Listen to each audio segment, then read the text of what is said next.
Political and economic change. Like Russia, China is an old civilization with a long, relatively stable history that experienced massive upheavals during the 20th century that resulted in regime changes.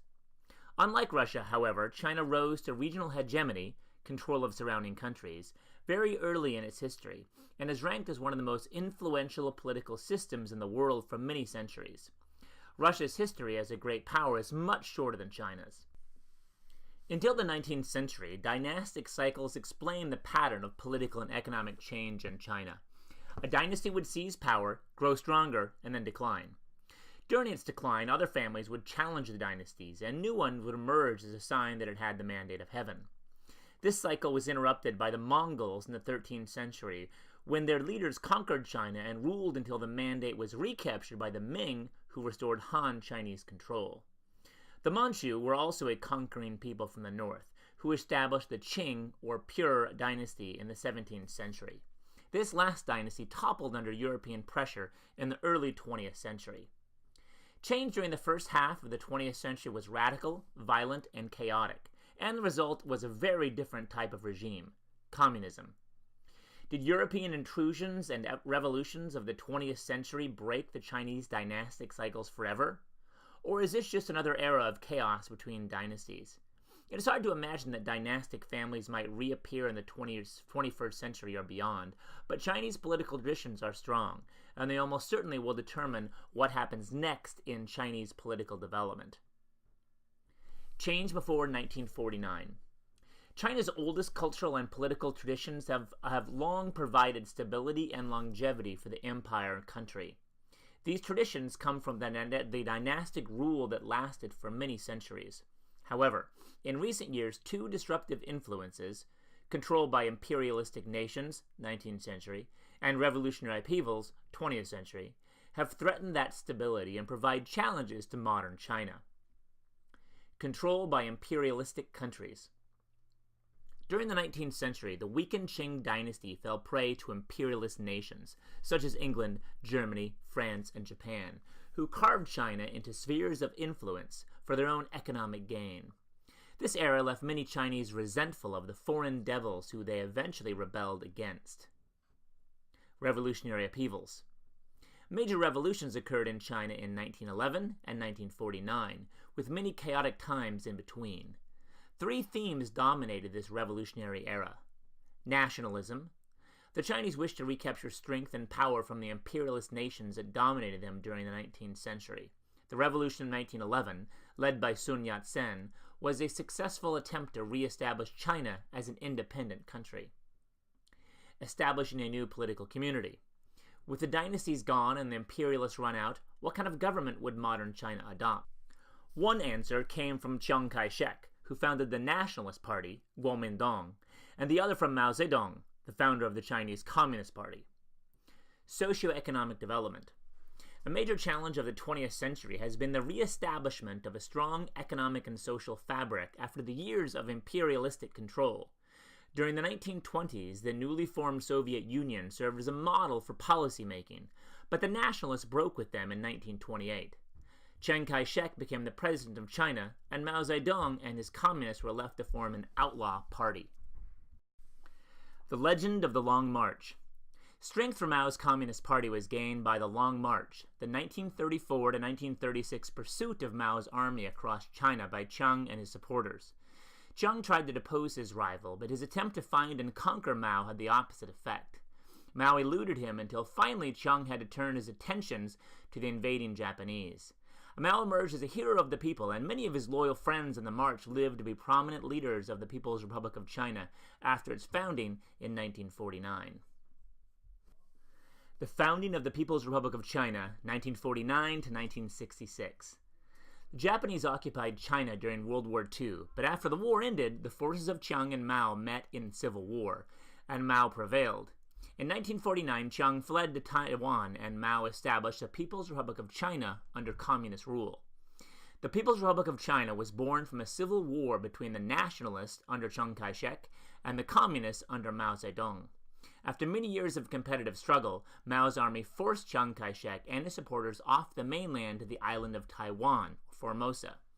Mao named this new republic the People's Republic of China, and Chiang claimed that his headquarters in Taiwan formed the true government.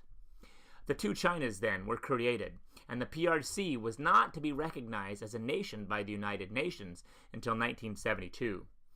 The PRC, like the Soviet Union, was based on the organizing principle of democratic centralism.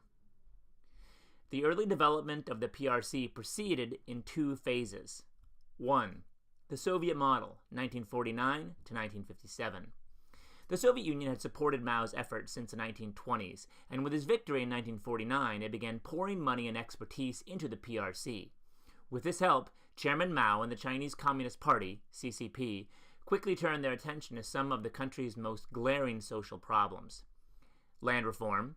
This campaign redistributed property from the rich to the poor and increased productivity in the countryside. Civil reform. They set about to free people from opium addiction, and they greatly enhanced women's legal rights. For example, they allowed women to free themselves from unhappy arranged marriages. These measures helped to legitimize Mao's government in the eyes of the people. 5-year plans.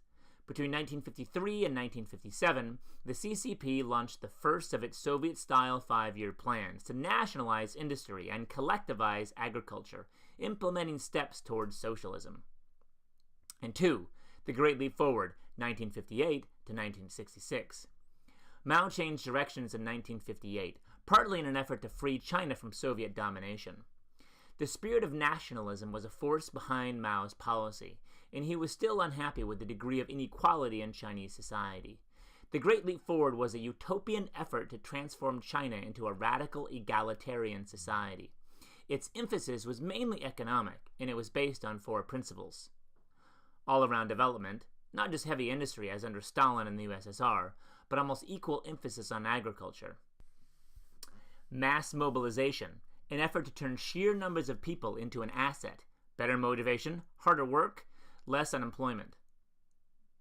Political unanimity and zeal, an emphasis on party workers running government, not bureaucrats. Cadres, party workers at the lowest level, were expected to demonstrate their party devotion by spurring the people on to work as hard as they could. And decentralization. Encourage more government on the local level, less central control. The people can do it. The Great Leap Forward did not live up to its name. Mao's efforts ran counter to the traditional political culture, bureaucratic centralism, and many people lacked skills to contribute to industrialization. Some bad harvest conjured up fears that the mandate of heaven might be lost. The Cultural Revolution, 1966 to 1976. Between 1960 and 1966, Mao allowed 2 of his faithful, Liu Shaoqi and Deng Xiaoping, to implement market-oriented policies that revived the economy. But Mao was still unhappy with China's progress toward true egalitarianism, and so he instituted the Cultural Revolution, a much more profound reform in that it encompassed political and social change as well as economic. His main goal was to purify the party and the country through radical transformation. Important principles were the ethic of struggle, mass line, collectivism, egalitarianism, and unstinting service to society. A primary goal of the Cultural Revolution was to remove all vestiges of the old China and its hierarchical bureaucracy, and emphasis on inequality. Scholars were sent into the fields to work, and universities and libraries were destroyed. Emphasis was put on elementary education. All people should be able to read and write, but any education that created inequality was targeted for destruction. Mao died in 1976, leaving his followers divided into factions. Radicals, this group was led by Mao's wife, Jiang Qing, one of the Gang of Four, who supported the radical goals of the Cultural Revolution.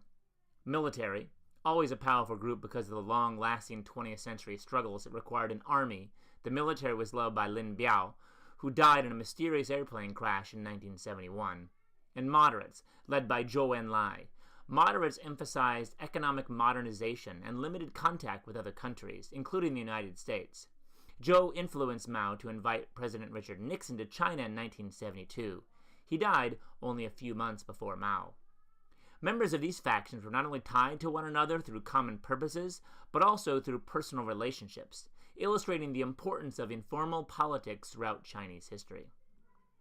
Deng Xiaoping's Modernizations, 1977 to 1997. The Gang of Four was arrested by the new CCP leader, Hua Guofeng, whose actions helped the moderates take control. Zhou's death opened the path for leadership from the moderate faction. By 1978, the new leader emerged, Deng Xiaoping. His vision drastically altered China's direction through 4 modernizations, articulated by Zhou Enlai before his death: industry, agriculture, science, and the military. These modernizations have been at the heart of the country's official policy ever since. Under Deng's leadership, then, China experienced economic liberalization, and these policies have helped to implement the new direction. Open-door trade policy. Trade with everyone, including capitalist nations like the U.S., that would boost China's economy. Reforms in education. Higher academic standards, expansion of higher education and research, a reversal of the policy during the Cultural Revolution, and institutionalization of the revolution, restoring the legal system and bureaucracy of the old China, decentralizing the government, modifying elections, and infusing capitalism. Despite the major reforms that Deng Xiaoping instituted, he did not support political liberalization, and China has followed this path ever since.